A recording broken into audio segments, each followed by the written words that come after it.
خبر شامل کرتے ہیں جویا نیوز پلس رجسٹرڈ کے لیے ہمارے نمائندے عمر بلال جویا سے۔ تھانہ ڈونگا بونگا ڈی پی او بہاول نگر نصیب اللہ خان کی ہدایت کے مطابق ایس ایچ او ڈونگا بونگا کی ٹیم حاجی بشیر احمد ASI دبنگ کارروائی کرتے ہوئے مخبر کی اطلاع پر محمد شہباز نامی آدمی کو گرفتار کیا، جس کے قبضے سے 30 لیٹر شراب برآمد کر کے مقدمہ درج کر لیا اور شہباز کو پابند سلاسل کر دیا۔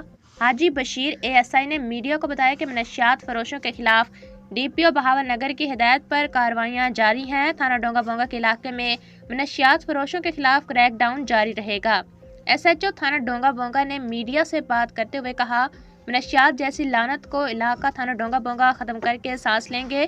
علاقے کے لوگوں نے SHO تھانہ ڈونگا بونگا اور حاجی بشیر احمد ASI کو خراج تحسین پیش کی۔